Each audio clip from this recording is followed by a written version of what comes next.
Welcome to the Joy of Cruising podcast with your host, award-winning author Paul C. Thornton, a weekly conversation with the amazing cruisers featured in the Joy of Cruising books, comprised of The Joy of Cruising, Cruising Interrupted, new release, The Joy of Cruising Again, as well as other fun, informative global cruise personalities. It's the next best thing to cruising, hearing about cruising from the unique and diverse perspectives of Paul's amazing guests. If you hear about a cruise that interests you, book it at www.thejoyoфvacation.com or enter to win a free cruise for two. Again, www.thejoyoфvacation.com. We really appreciate your feedback, so leave us a text. Paul can't reply, but he may read your text on the air. Hello, passionate cruisers. This is Paul. I am delighted to welcome back this week on the Joy of Cruising podcast, Emma of the massively successful Emma Cruises. Emma is one of the most well-known cruise personalities in the world, and she is still in her 20s. I first met her in 2019 after Emma shocked the UK cruising community at age 23 by winning the UK Wave Award for Best Cruise Blog for her irreverently named blog, Cruising Isn't Just for Old People. I was writing my first book, The Joy of Cruising, so I reached out to Emma and she became one of the features in the book. Emma progressed in the cruising world significantly over the ensuing years, so I decided to feature her again in my third cruising book, The Joy of Cruising Again, mainly to discuss her transition from a 23-year-old part-time blogger to a full-time cruising business owner and global cruise personality, Emma Cruises. After publishing that book, Emma was a guest on my podcast, episode 13, and discussed her new charitable venture, selling plush toys based on her beloved cat, Hudson, to raise funds in support of mercy ships. We are so thankful Emma came back to the Joy of Cruising podcast to talk about the state of her charitable venture and the huge milestone it just reached. And Emma discusses a new passion, recently becoming a part of a venture we featured on the podcast a few weeks ago, the Cruise Maps, episode 154. Finally, hear why I refer to Emma as the answer to a trivia question. Welcome back, Emma, to the Joy of Cruising podcast. Hi, thanks for having me back. Feels like it's been a long time. It's nice to see you.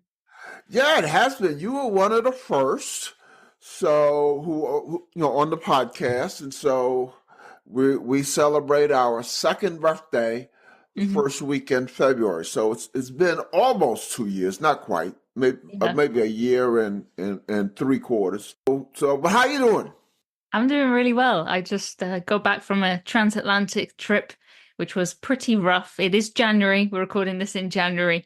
And I knew that it might be a rough trip, but it was rougher than I expected. So I'm glad to not be swaying anymore. Yeah, I kind of followed your saga online, and I would kind of find myself getting woozy reading about it. Yeah, I'm very glad I went. I'm glad I did it. But I'm glad to be home as well. Before we discuss what's been up with Emma Cruises since you were last here almost 2 years ago, a lot. A lot's been going on. But quickly tell our listeners, the few listeners who don't know about Emma Cruises, where you're from, where you live. Say a little bit about your professional background before becoming one of the biggest names in cruising. Okay, so anything you would like to share?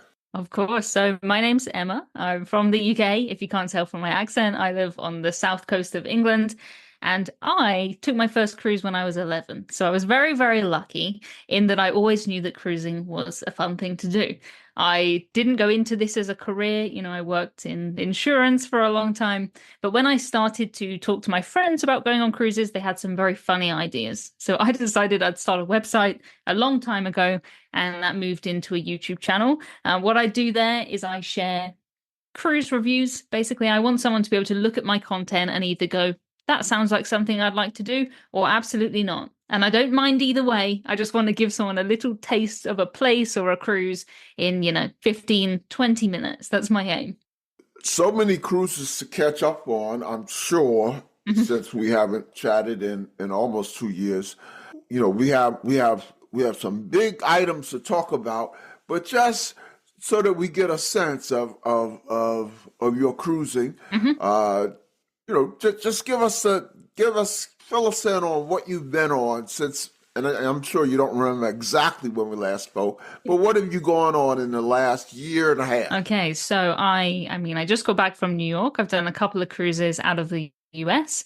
I've cruised quite a bit, in Northern Europe. They're the easiest ones for me, going to places like Norway, done that quite a few times. Some more warmer cruises down in the Mediterranean, and I have been to Asia twice, once this year, once last year. It's my favorite place to cruise to, and also done a few, river cruises, which is good fun. Different from ocean cruising, but I like both equally, I think. Have you, let me stop you right there, because since we last spoke, I've gone on my first river cruise. Have you been on Amber Waterways? I have been technically on a ship, but I've not cruised on them. I've only been Okay. on when I went to a conference about river cruising, and we were, looking at I don't know how many different ships. Looks lovely, but I haven't stayed on board. Well, what river cruise lines have you been on in the last So couple of years?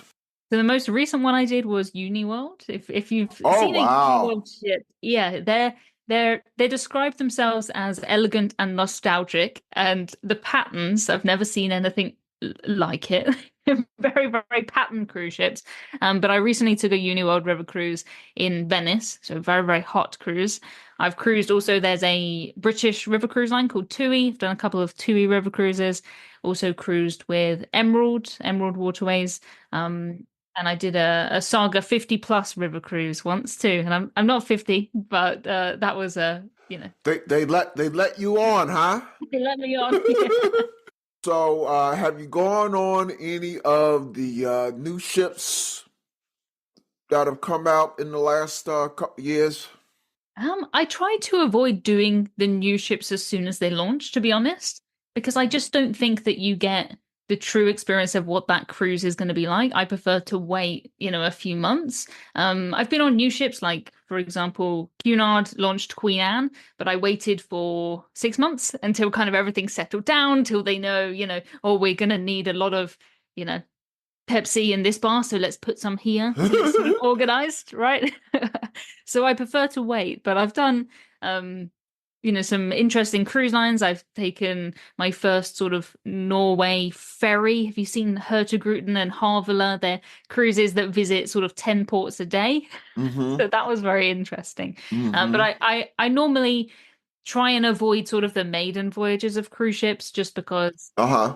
I expect things to go wrong on those cruises. And it's good fun, but I prefer to wait personally. We'll be right back. The Joy of Cruising podcast guests receive a gift sponsored by GigSky of a 3 gigabyte cruise plus land data package valued at $60. Relying on ship Wi-Fi is slow, unsecure, and sometimes not available. And at foreign ports, travelers don't want to pay their carriers high fees. GigSky provides a solution that will save them a significant amount of money. To get your own data package usable on the ship or in ports, here is my link to GigSky. https://gigsky.pxf.io/NLOXOR. This can be found in the show notes below. For a 10% discount, use the code Joy of Cruising.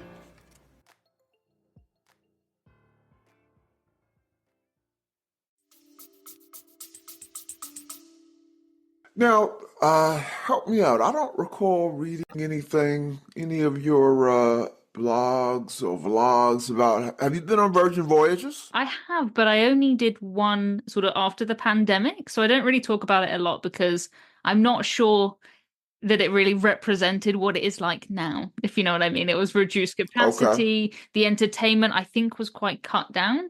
But for me, Uh-huh. because all the ships are exactly the same, it's not as interesting a story as me trying something completely different, because I'm going to already know what all of them are like. I would Okay. like to do it again for sure. It's just there's just so many places I want to go, so many things I want to do, and one me. And now it's going to be even tougher for you to do that because you have taken on some new responsibilities since we last spoke. But Oh, we'll get to that yes, so much. in a minute. So we have two major things to talk about today. Hmm. The first, of course, is the one cruise. I say cruise Yeah, I say cruise too. It's kind of with air quotes around it. The one cruise that you didn't talk about just now, mhm. which is your Africa trip. Yes. I've hosted many guests who have visited Africa either via land trip or cruise, Hmm. but nothing like what you did. And the listeners are probably wondering, well, What's that sounds dramatic, but believe me, nothing like Emma did. So give Mhm. us the background, Uh-huh. uh, starting with Captain Hudson, whom I Yes. met on the last interview we did. Where is he? Um, I don't think he's gonna come today. It's a bit cold, so he's not he's snuggled up and he's asleep. But anyway, Okay. this is my cat, by the way, for anyone who is listening, Hudson. And yeah, I do normally live videos from home on my YouTube channel, and the cat used to always come in the live streams, and it just someone nicknamed him Captain Hudson. I don't know who came up with that, who's responsible for that, but people always used to ask me, where is the captain? Where's Captain Hudson? So we decided to create little soft toys of this mascot, Captain Hudson. He's a sort of orange and white cat with a captain's hat on one ear. And we decided to create those and donate the money to a charity called Mercy Ships. I had heard about Mercy Ships, I think, just on a podcast, just not trying to, just heard about them. And basically, what they are is a charity that has hospital ships. So, very, very impressive ships. In some ways, very familiar to cruise ships, but on the lower decks, they have a hospital and they have, 6 operating rooms and wards and everything you would expect, rehab and pharmacy and all of that good stuff. Um, and they have 2 ships, and they basically go to a place that needs surgical care where there's no other way for people to get it. So I went to Sierra Leone. Not a place I even knew where it was. I've got to be honest. It's not somewhere I considered going to before. But I went to Sierra Leone to see how the money that we've raised through selling these Captain Hudsons, what that actually has done. Because I think we've raised, if I'm counting the latest version of Captain Hudson is version 5. If I count that, we're well over. It's going to be almost $150,000 now, which is crazy. Oh my goodness. So before you get into Mhm. the Mercy Ship experience, say a little bit about the different iterations of Captain Hudson that were made, and that Yeah. you've already pointed out the proceeds did go to Mercy Ships. So the way that it works is I don't have a factory that makes soft toys, right? So I needed to have a minimum number of orders in order to get this made. And I thought, if we don't reach that number, they'll just never get made. No one will know. I haven't lost anything. It's fine. I wasn't putting up any money up front, but I needed 300 orders, which seemed I wasn't sure that we were going to make 300 on that first version. But the first version came out, we sold over 1,500 of the first version. And then each Wow. version, we have made him have something slightly different. He has a different, we have a formal night version. We have one with a little life jacket on. We have one with a Hawaiian shirt on. And some people have all of them. They've collected all 5, and people take them out, not just on cruises, but, if someone's going to Disney World or something, or they're in Australia, they'll take their Hudson, they'll share a picture of him. And it's a really nice way for people to share, but without having to share their face. I think a lot of people want to talk about their trips, but they don't necessarily want to be like, oh, this is me on the promenade deck. But by doing Hudson, other people recognize him. People become friends because they say, "Oh, I recognize that cat," and it's become this whole thing. I never could have imagined that it would end up where it has. But there are maybe 7,000 Captain Hudsons out there now on cruise ships and all over the world. Do you have you seen Captain Hudson's on in your cruises? Yeah. Sometimes I'll be in a lounge or something and I see him sat on a table and it is the funniest thing. I do go and say hi, but sometimes I think maybe someone gave that to them as a gift and they're just wondering who is this lady? Like they don't know it's anything to do with me.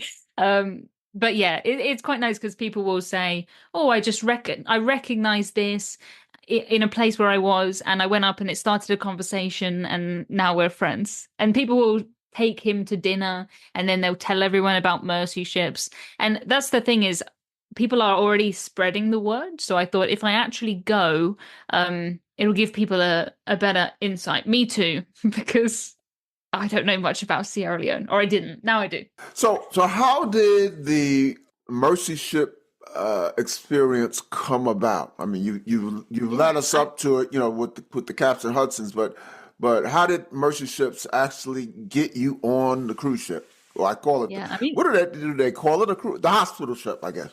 yeah, a hospital ship. It's sort of a similar size. If you know cruise ships, it's similar to sort of like an Azamara cruise ship, like a smaller luxury cruise ship is what the size is. But for me, it was a random weekday, and I got an email, and it said, "Emma, do you want to come to Sierra Leone?" And my first thought is, where is Sierra Leone?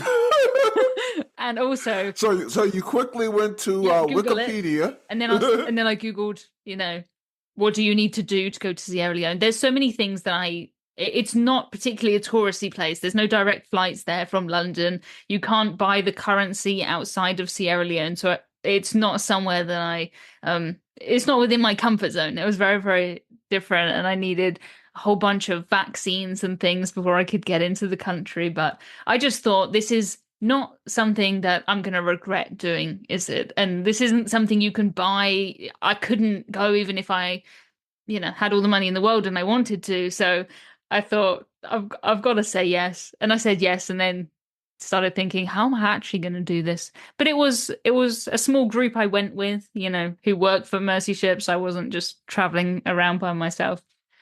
So you flew into Sierra Leone and then boarded? Yeah, so we had to go via Brussels, and then down and then get in a car and then a water ferry and then another car. And yeah, they don't have trains or anything like that. So, yeah, it's not the easiest place to travel around. It's getting much better, but the infrastructure it isn't there in the same way as it is to the places I normally cruise to, of course. But that's why the ship is there, because the need is there. How long were you in Sierra Leone before you boarded, or did you board it right away? Yeah, we went straight to the ship. We were supposed to be on for 5 days, but we ended up being on for 6 days because we were supposed to fly back via Ghana, and maybe, I don't know, 10 minutes before we were about to leave, I had all my bags packed. I was sat in the cafe ready to go. And they said our Ghana flight was delayed, so we would have missed our connection to London. We would have spent 21 hours on the floor of Ghana airport because we couldn't have left because we didn't have any visas. That didn't sound good. So they found us another flight via Brussels the next day. So we just unpacked, remade your bed and stayed on an extra night, which is not something you could do on a cruise ship, is it? If your flight's delayed, no. Your cruise has ended, just get off. But for us, it didn't matter because, our rooms are there. They had the space for us. So thankfully they let us stay. And it was almost a week that I was out there in total. But yeah, we went straight to the ship, stayed on there the entire time. Forgive me if this is a naive question, but so when you boarded the ship, does the ship stay docked? Yeah, it stays docked. So it's there until I think June now. So they have people that go to a place before the ship ever gets there, organizes everything, works out who we're going to do the surgeries on, what we're going to do on land, what we're going to set up. The ship comes, stays there for, 6 months, 8 months, gets everything done, and then moves on to the next place. So Okay, so Yeah. so you didn't actually deal with No, we the never. experience, the cruising part. It sails, once a year or something like that. Yeah. No, there's. I did have quite a lot of comments of people saying, how can you do a surgery if like the ship is rocking? Don't worry, it's not. It is just docked there, for most of the year while it does everything that it needs to do. Before we hear about the important parts of that experience, that is the medical work, miraculous medical work that they do. Talk about a little bit about what I Mhm. normally ask people who've gone on a cruise: accommodations and food, and what was it like? It was really impressive. Obviously, the buffet is smaller than it would be on a cruise ship, but the food was every bit as good. And I was not expecting that being in Sierra Leone. I don't know what sort of food they have access to, but it was brilliant. They basically have one sort of big main dining room where they serve 3 meals a day, hot meals. But then also there is a massive kitchen where if you want to cook something yourself, you can because you live on board. Everyone who is on there, if you're a surgeon, if you're a teacher, if you're a cleaner, anything, they live on board the ship. Some people for years, some people for Wow. decades, which is mind blowing. Um, yeah, I met some people and they were, we've been on different Mercy ships since 1980, this and that. I met kids who they were just about to graduate and they had just been on ships their entire life. So it is a whole world.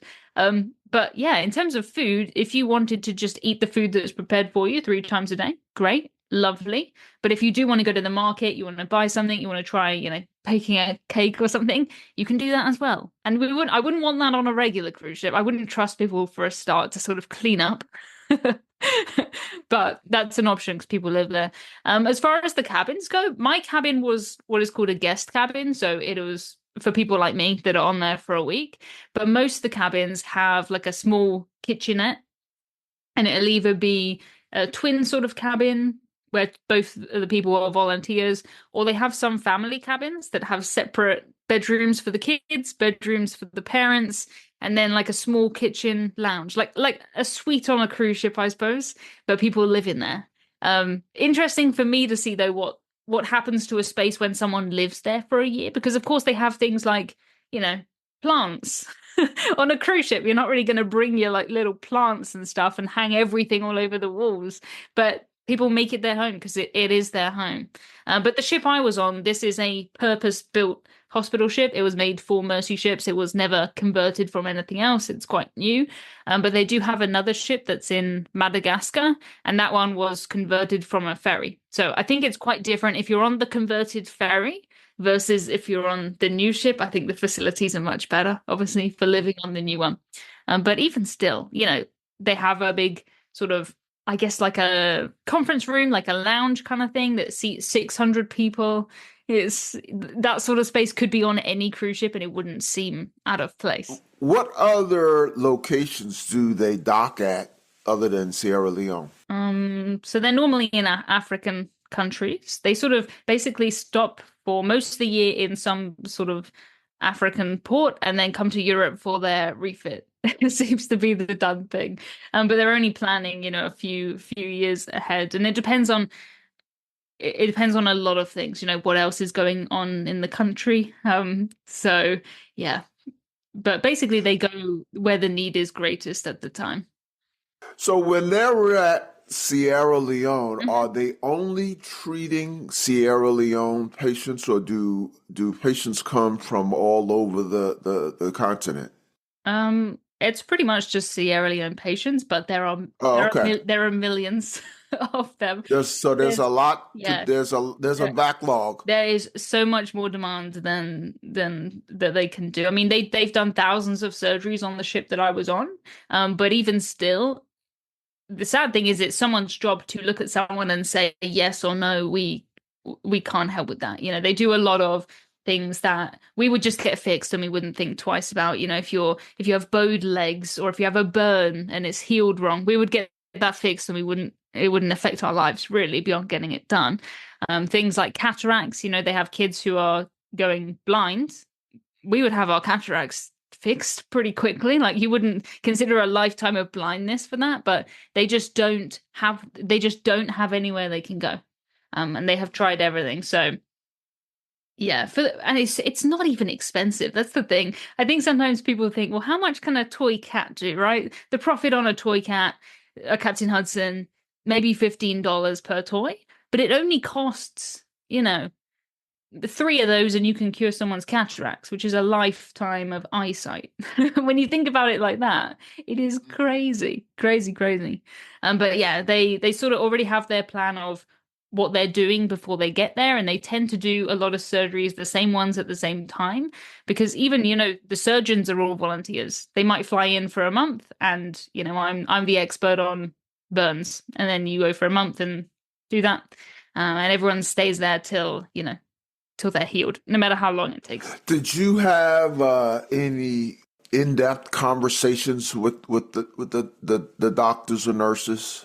Yeah, we got to meet a lot of people. I got to see even an operation happening. Oh my goodness. Which is crazy. Because you can't do that. You can't walk into a regular hospital, can you? And just see what's happening. Wow. But yeah, we got all up in the, scrubbed up in the hospital things, and we got to meet people who, were working in rehab, and there's so many jobs that go into it. I think a lot of people think, oh, hospital ship, I must be a nurse to volunteer on there. But I met people who are, for example, you're a carpenter. That's great. They need that. They really need things like that.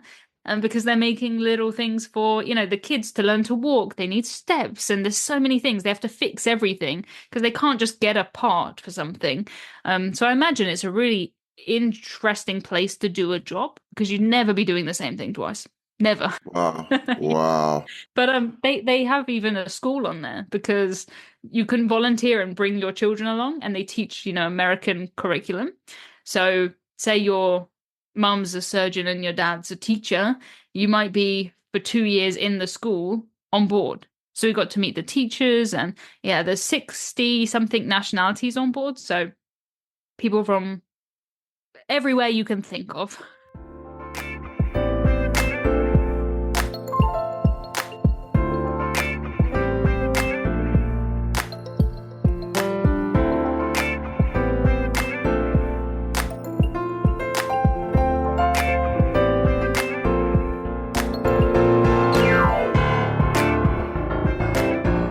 Were there, I suspect, maybe I'm wrong, but were there any doctors who were married to each other? I mean, did anyone bring like their whole family? Yeah, loads, and the most random jobs as well. It would be like, well, at home I was this, and now I do this sort of related but different thing. Yeah, normally if you have the kids are in school, normally one person is sort of more full-time and one person is doing more part-time to sort of look after the kids and things. Obviously you're still doing a normal routine and a normal life, but if you have kids on there, both parents will be doing some sort of thing on the ship. Yeah, now, I'm jumping around because it's just so amazing. It's crazy. I mean, questions are like popping in my head. I'm used to, as you obviously I'm used to just talking to someone about conventional cruise ships, and so I sort of have a pattern of questions. Of course. Here it's like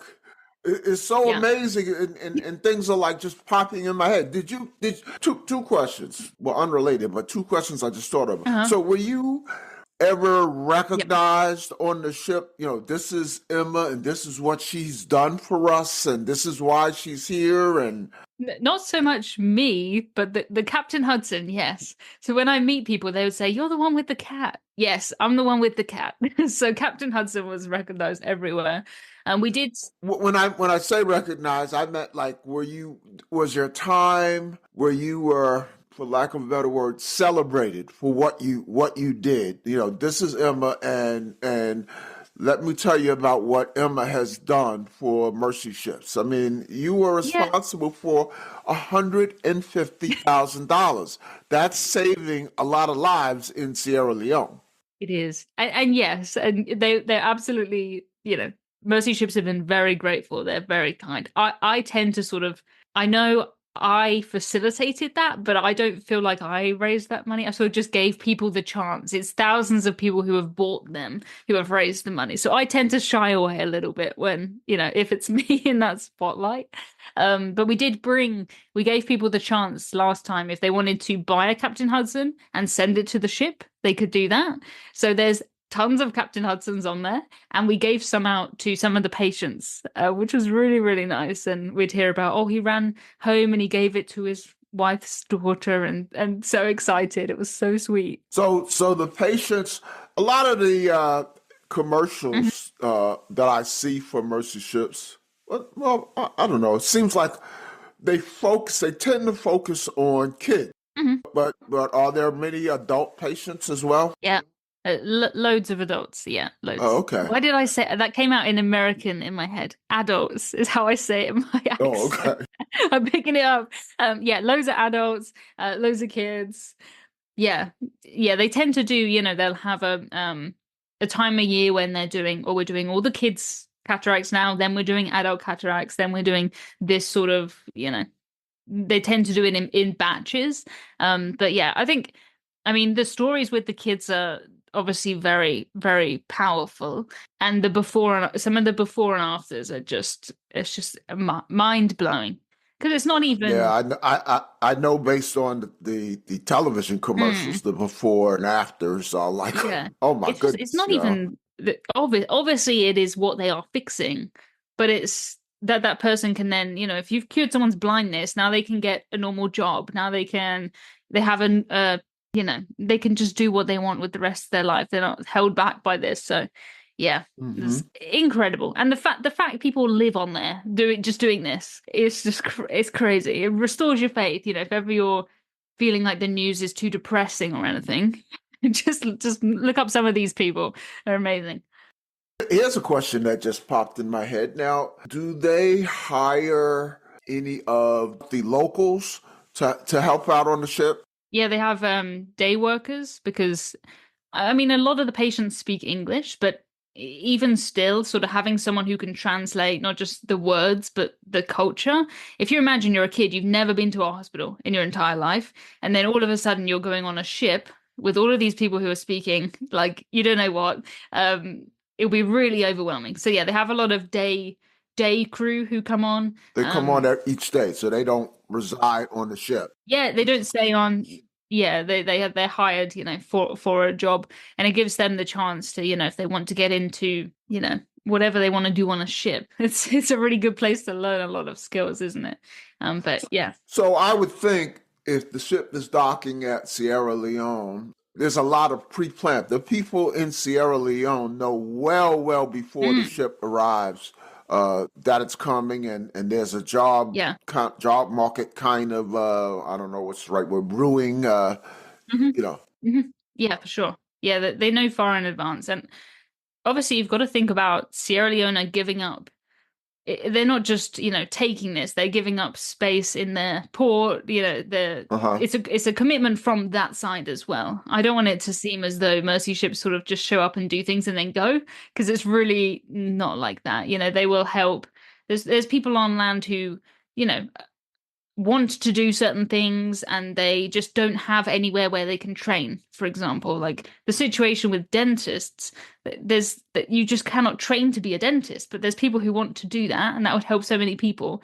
So they will set up things with, the local university and stuff. When they're coming in, they'll train, whatever there is a need for. Obviously they can't do everything, and really you could do with, many Mercy ships doing different things, but they will do as much as they can. But yeah, everyone knows, and people travel quite a long way to get the help from the Mercy ship. So they have what's called the Hope Center. It's like an extension of the ship on land where people can stay like before or after their surgery, or maybe they need they need to get their weight up so they can have surgery. They'll feed people and stuff like that. You mentioned university. Do any local medical personnel come on and work? Yeah, they come on and they'll use things like, we got to go to a simulation lab where they have all of these really creepy robots that, the ones that breathe and have pulses and they blink and all of that stuff. So they will have people come on and they'll sort of train them for certain things. I'm not sure about, I'm not sure about working, more sort of training, if that makes sense. Right, right. But what about, I don't suspect there are a whole lot, local doctors. Yeah, I don't think they don't really have the opportunity to train enough on land to be hired, to be honest, if that makes sense. Hopefully that makes sense. Okay.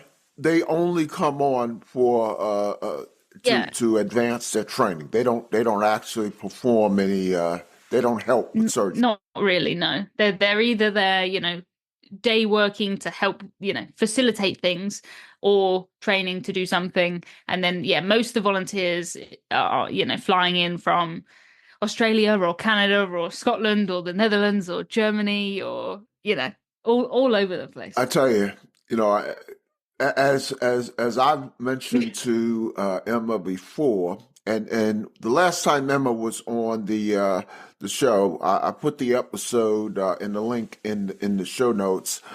Just as then, now Emma is just so matter of factly about such an amazing, amazing experience and accomplishment. And I just can't say enough about this. And Emma's not new to this. Before Mercy Ships, Emma has done things for charitable and just the well-being of humanity. I know that sounds grandiose, but at least twice that I know of, because I wrote about Emma in 2 of my books, and I also had her on the podcast at least twice that I know of. I probably missed one. Yeah. You can't see Emma, but Emma has nice long hair, and you've seen her in the photos that I used to promote this episode. Twice, Emma has had all her hair shaved off for good causes. So this is not something. I mean, there's a story here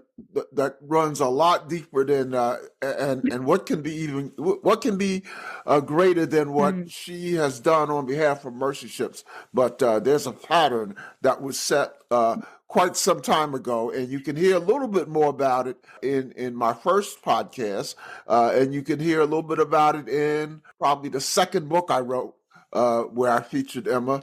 So I can't catch you up on it. But it's just, she has, of all the people I've interviewed, hundreds of cruise people, and she just is a very, very special person with a very, very special heart. And we could easily continue the rest of this podcast talking about her Mercy Ship experience, but we've got something else big to talk about.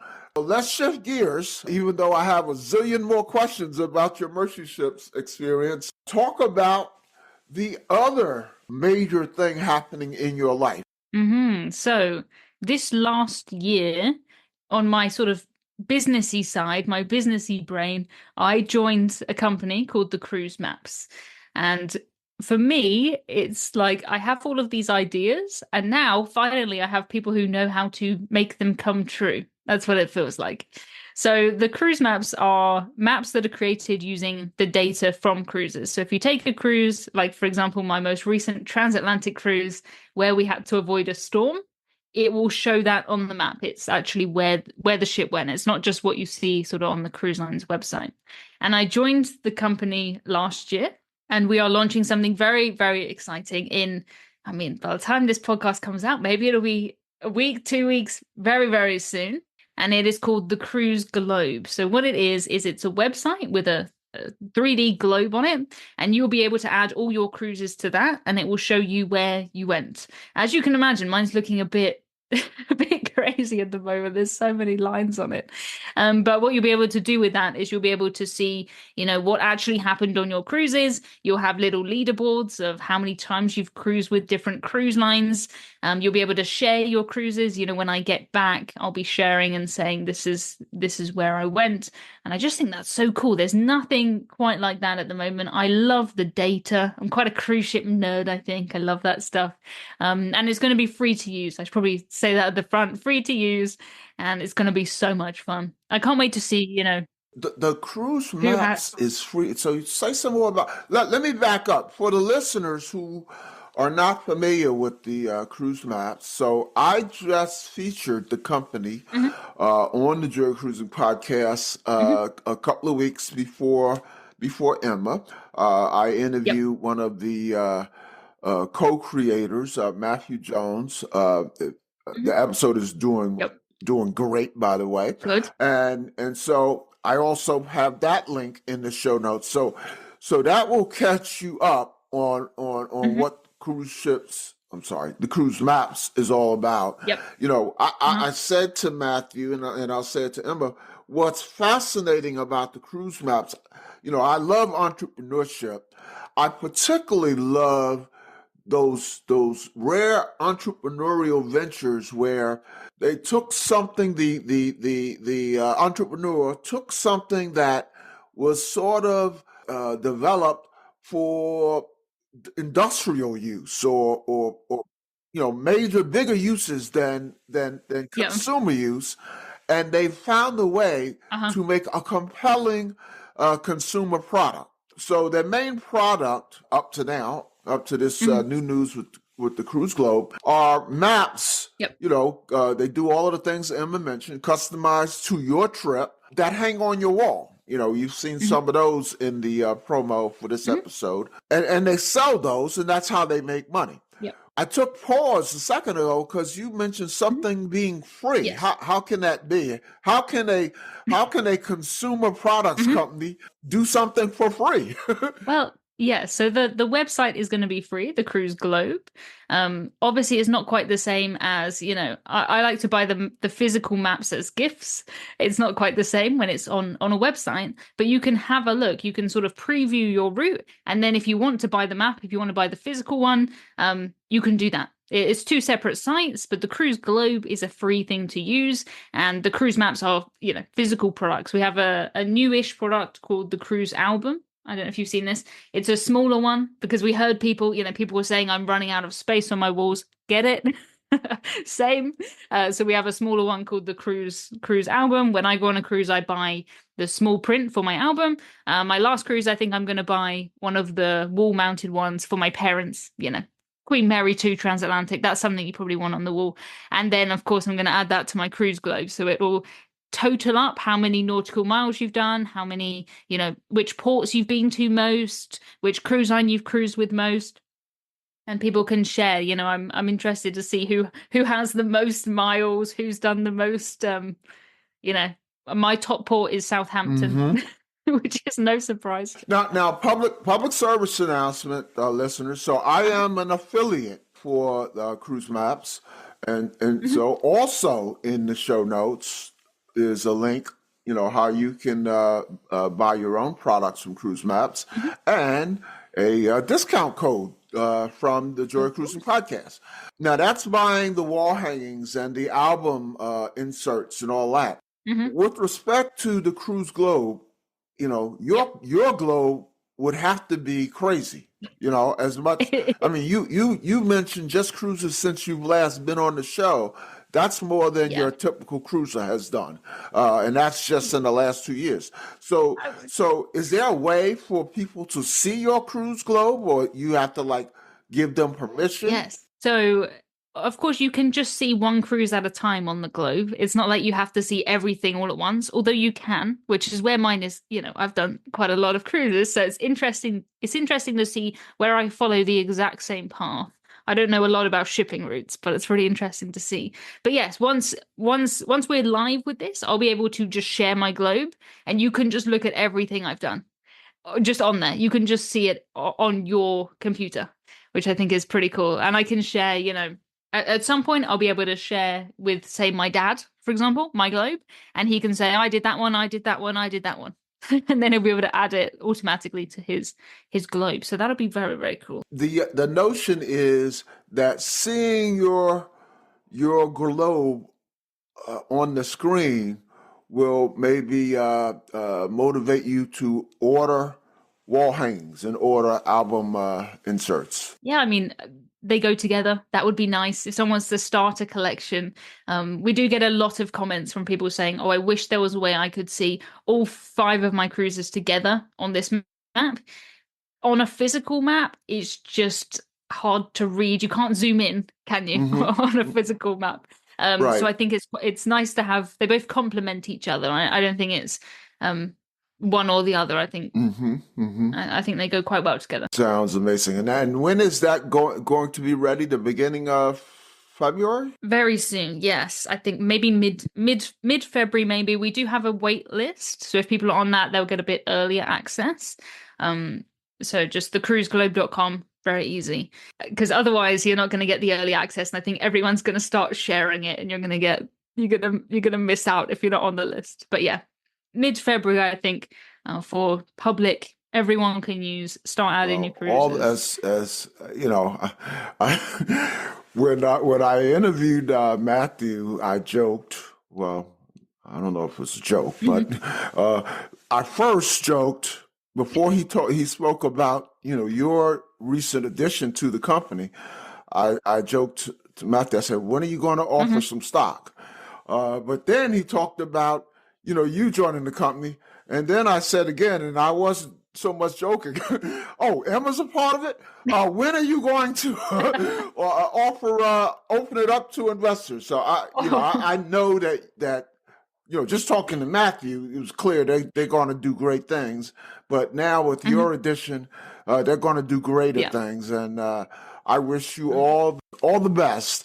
And folks, listen to those 2 earlier episodes I've referenced. One is Emma's first episode, and you can hear about the other amazing public service and charitable ventures she's been a part of, and also listen to the Cruise Maps episode, because that will help put a lot of what Emma has said into some perspective. Before we let you go, a couple, as you know, we always close with a couple of light or even fun questions.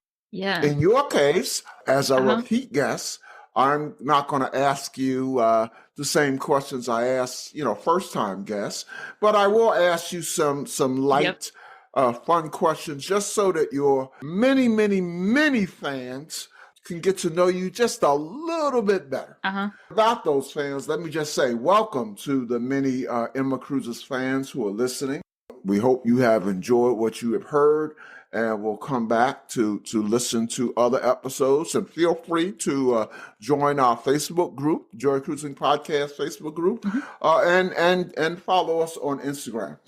Emma, so that your fans and my listeners can get to know you better. First question, what's playing these days in your Bluetooth speaker, headphones, or however you consume media? So it could be music, it could be podcasts, it could be news. What are you following? What are you listening to? Okay. I listen to a lot of audiobooks, mostly history books or business books, which I don't know if people would expect that necessarily of me. But as far as music goes, if I'm working, I'm just listening to anything that's not in English so that it doesn't get the lyrics in my head. So I have a really weird collection of music. Or very dramatic soundtracks. I use those a lot when I'm writing. But normally what comes up on my Spotify, these are the songs you've listened to the most. It's normally a collection of musical theatre and random things, like a bit of pop punk, a bit of rock. There's really not a theme going on there at all. Now you mentioned audiobooks. Tell us a favorite or two that you've checked out recently. Oh, I was listening to an interesting one about the victims of Jack the Ripper. That was very interesting. It was told through their stories rather than through Jack the Ripper. That was very cool, because I spend a lot of time in London wandering around. I'm not far from London, so to sort of, I don't know, to learn about the history of that, I found really cool. As you know, I retired 3 years ago. At the time, I said, I'm going to have all of this time to listen to audiobooks. So I went on a buying binge. And to be honest with you, I'm busier now than I've ever been in my life. So I have about, I don't know, maybe 15 audiobooks that I haven't touched. Yeah. And even when I start listening to, I keep saying, usually when I'm getting ready to board a cruise, and I am getting ready to board another cruise, I usually say I am gonna start. But yeah, for me, it's mostly if I'm in an airport or if I'm walking. That's like the only time I sort of get time to listen to books. Yep. Okay. Second question: what's the last live concert you attended? I went to see Tenacious D, Okay. Jack Black's band in Brighton, which was a very, very good concert.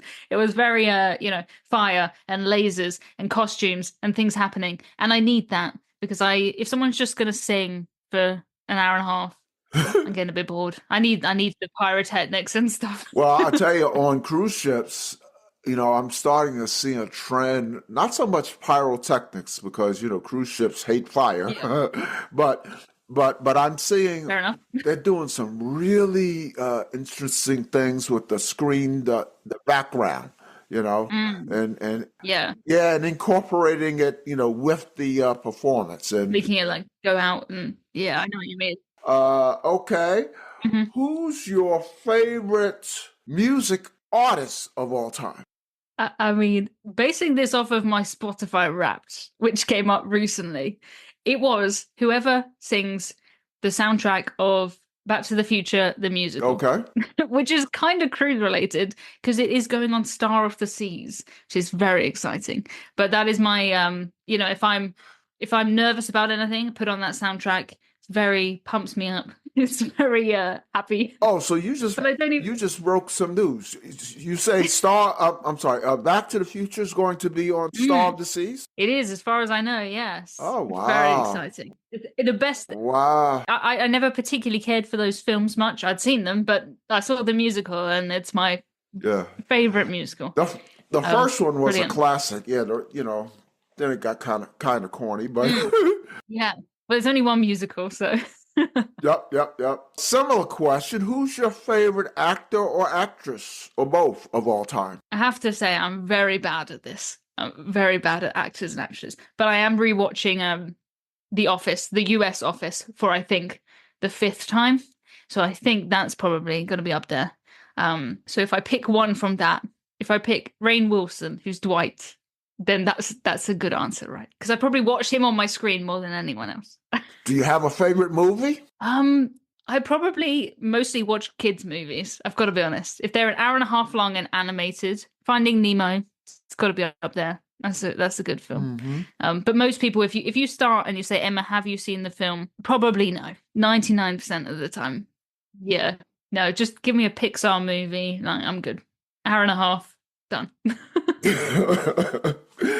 Well, Emma, thank you for coming back on the Joy of Cruising podcast, and all the best to Emma Cruises and all the best to the cruise maps. I have to include that now when I say something to you. Yeah.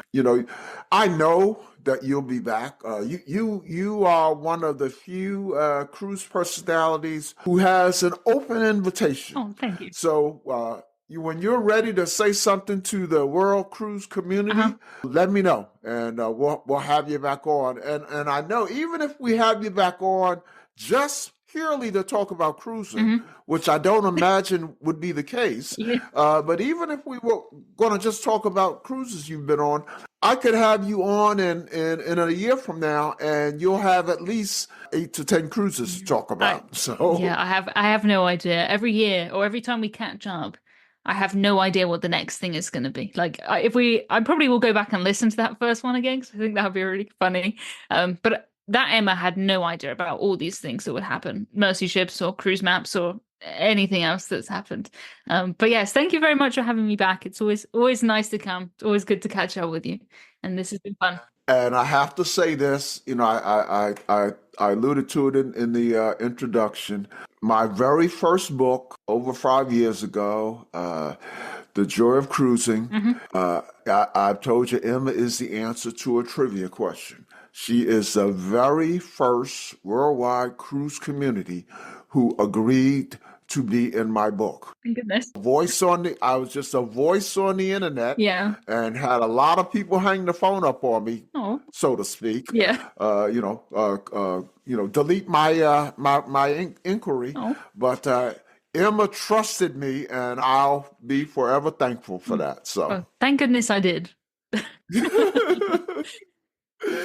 Emma, take care. And as I like to say, we'll see you on the ocean. Bye, everybody. The Joy of Cruising and Cruising Interrupted, each $16.99 plus shipping, and new release, The Joy of Cruising Again for $18.99 can be ordered at the link on thejoyofcruisingpodcast.com. For each of the 3 books, use the discount code Joy of Cruising Podcast and get $4 off. The Joy of Cruising books are also available at Amazon. Order the ebook at Amazon or your favorite online retailer. Stay in touch by joining the Joy of Cruising Podcast Facebook group or following the Joy of Cruising Podcast on Instagram. We're constantly adding new shows. Please leave a review and tell a friend about us. We hope you enjoyed this brief escape to the ocean. See you next week.